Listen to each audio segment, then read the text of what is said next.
نجم جديد من نجوم رافال.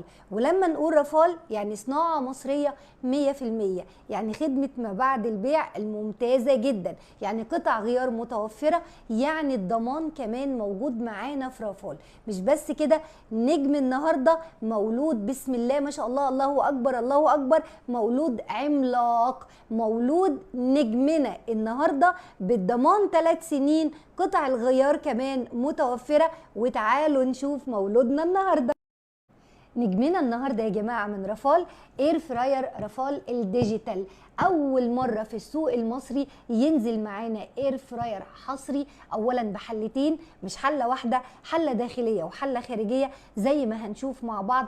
مش بس كده يا جماعه، ده احنا ضمان 3 سنين على الاير فراير وضمان 5 سنين على الحلتين، لو لا قدر الله قشرت ولا جرى لها حاجه، وده عمره ما هيحصل. غير كده وكده عندنا بعد ال3 سنين في كمان خدمه ما بعد البيع، وفي كمان الضمان على قطع غيار اير فراير، مروحتين لتوزيع حراره افضل، سعر اقتصادي جدا لانها ببساطه صناعه مصريه 100%. وتعالوا نشوف الكرتونه الحلوه دي، لسه فيها مفاجآت كتير قد كده. تعالوا نشوف فيها ايه.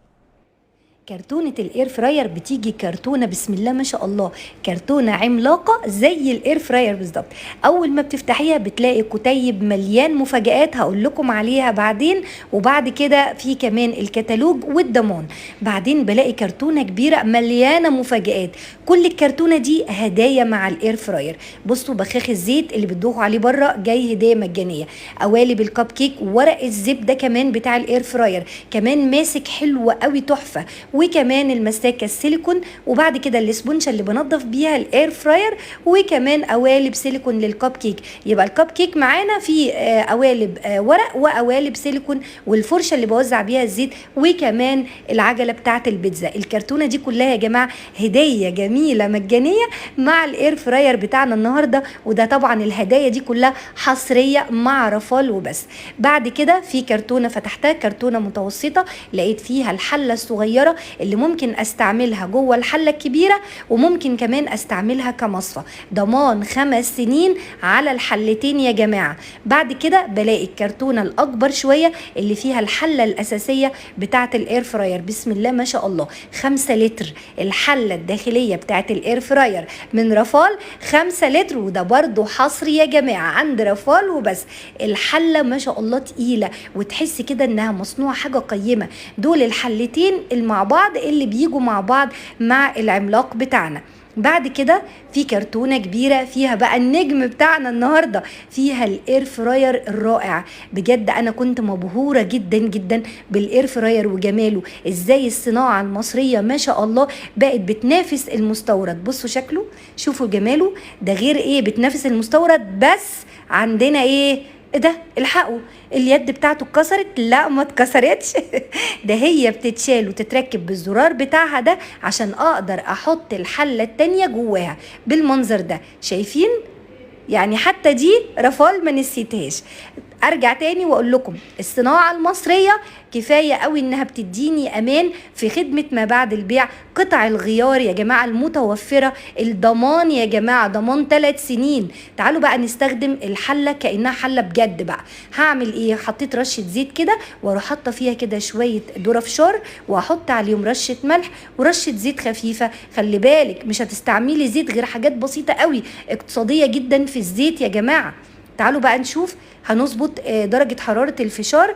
أنا عندي الدرجة الأساسية بتاعة الإير فراير 200، والوقت بتاعها 18 دقيقة، ده الثابت بتاعها. تقدري تنقصي وتزودي سواء في الوقت أو درجات الحرارة على حسب ما أنت عايزة. غير كده عندك برامج تناسب جميع الأكلات زي ما أنت شايفة، اللحوم، فراخ، رز، مكرونات، براحتك خالص. بسم الله ما شاء الله. بصوا دور الفشار عامل ازاي، مفيش واحده ما فشرتش، ريحته كانت جميله وطعمه كان مقرمش وجميل. شايفين الجمال والحلاوه؟ تعالوا بقى نفضي كده ونشوف الفشار اتعمل ازاي. بصوا ولا في واحده لزقت. شايفين الماتيريال بتاعت الحله؟ روعة ما شاء الله، وبتلمع بمنتهى السهولة. تعالوا برضو نستخدمها كأنها حلة عادية، ونعمل فيها شوية رز بسمتي نقعته لمدة ربع ساعة وصفيته وحطيته في الحلة، وحطيت عليه رشة ملح وكاري وكركم، وبعد كده زي ما انتم شايفين رشة زيت برضو من البخاخ اللي جاي لي هدية مع الاير فراير. وبعد كده تظبطي المية بتاعته، خد معايا كوبايتين مية كده، ده مستوى المية، وقلبي ويلا بينا على الاير فراير على طول. هنقلل بس هنا درجة الحرارة، هنخليها ال100 علشان الرز يستوي براحته. 200 هتبقى كتيرة قوي. بصوا بقى من الزرار ده تدوسي كده لغاية ال100 امان. شوفي الوقت اللي انت عايزاه، وغمضوا عينيكوا وفتحوا عينيكوا، شوفوا الرز مفلفل قد ايه، بصوا الدخان طالع ازاي. ايه ده يا جماعة؟ ايه الجمال بتاع الاير فراير ده؟ والله والله والله هيبقى دراعك اليمين في المطبخ، هتعملي فيه كل حاجة، هيغنيكي عن الفرن، هيغنيكي عن الميكرويف، هيغنيكي حتى عن البوتاجاز العادي. والا بقى عروستنا في المطبخ هتعمل احلى الاكلات وهي مغمضه، ولا هيهمك، خشي بقلب جامد. تعالوا بقى نستعمل الحله التانية اللي هي كانها مصفى كده بالظبط. ما تنسوش ضمان 5 سنين. شفتوا شلت الدراع الاولاني وهروح مركبه الحله دي بالدراع بتاعها، اديتها كده بخه زيت حلوه. وتعالوا نشوف هنعمل فيها ايه بقى يا جماعه. دي انسب حاجه ليها. عملت شويه خضار سوتيه، عايزه اشوف لونه هيدبل ولا لا، عايزه اشوفه هيجلد ولا هيفضل مقرمش معايا ولا لا. كمان حطيت كوز ذره اصفر كده حلو، ورشه روزماري، وهحط عليهم رشه ملح وبخه زيت من ايه، من البخاخ اللي جاي لي هديه. كل حاجه هتستعمليها في الاير فراير هتلاقيها جايه لك في بوكس الهديه، هديه مجانيه محترمه، بوكس محترم النهارده. وبعد كده نروح مشغلين برضو الاير فراير. من ضمن اسباب اللي عجبتني فيه جدا ان هو سهل جدا جدا في تشغيله. تعالوا بقى دلوقتي نفتح الماسك الايه، الهديه برضو اللي جاي لي في بوكس الهدايا.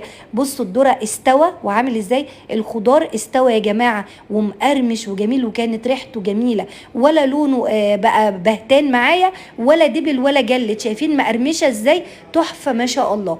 نجاح باهر باهر باهر ما شاء الله على رافال وكل منتجات رافال اللي دايما بتبهرنا بكل حاجه فيها بجد. طيب ممكن نعمل ايه تاني؟ هجفف البقدونس، هعمل بقدونس مجفف بحطه على ال7 بهارات كده، بيدي ريحه وطعم حلو قوي لكل الاكلات. تقدري بنفس الطريقه تعملي التوم البودر والبصل البودر، تعملي كمان تجففي نعناع، تجففي ملوخيه. بصوا نشف لي البقدونس ازاي يا جماعه. عمرك شفتي اير فراير بيعمل كده؟ دي حركه دي صعبه جدا، ان ازاي البقدونس يتجفف ينشف خالص كده وفي نفس الوقت يبقى لونه اخضر زي ما هو. هوريكم البودر بتاعه دلوقتي لونه مخضر ازاي، مش هتصدقي الجمال. بصوا معنى كده ان هي ما بتأثرش خالص على الخضار ولا على لونه ولا على قوامه. النهارده اير فراير من رافال حاجه عبقريه بجد، يعني كلها ما شاء الله ما شاء الله كلها مميزات. شايفين الجمال بقى عامل ازاي؟ طيب ممكن كمان نستعملها في ايه؟ بصوا بقى هعمل حاجه حلوه. عملت كيكه وعملتها بجيلي الفراوله عشان يبقى طعمها ولونها كده حلو الولاد يحبوها، وجبت قوالب السيليكون بتاعه الكب كيك اللي برضو جايالي هديه مجانيه في بوكس الهدايا، وحطيتها كده. المصفى دي بقى بتعمل لي توزيع حراره ممتاز جوه الاير فراير، عشان كده اي حاجه بستخدمها جواه بلاقي فيه توزيع حراره. اير فراير الوحيده دلوقتي الحصريه بمروحتين لتوزيع الحراره. تعالوا نشوف بقى كده. انا عملته على 25 دقيقه وعلى 180 زي الكيكه العاديه. بسم الله ما شاء الله، ولا كلمه، هي بتتحدث هي عن نفسها. 25 دقيقه بالظبط. شوفوا طالعه مستويه وجميله ازاي، وبختبرها كمان تحفه. تسويه ممتازه، توزيع حراره ممتاز. شايفين الجوانب لونها ايه؟ لو ما كانش فيه توزيع حراره ممتاز الكيكه دي بتبقى حساسه جدا. اكتر حاجه تفقس لك الفرن او الاير فراير ممتاز في توزيع الحراره ولا لا. طبعا انتوا شايفين انا مش قادره اشيل ايدي منها، تحفه. دي مجموعه الهدايا بفكركم بيها تاني اللي بتيجي مع الاير فراير. كل دي هدايا مجانيه جايه مع الاير فراير بدل ما تشتريها من بره. اي حاجه هتستعمليها هتلاقيها. الكتيب ده بقى مليان مفاجآت. ده كده العملاق بتاعنا بالهدايا بتاعته النهارده.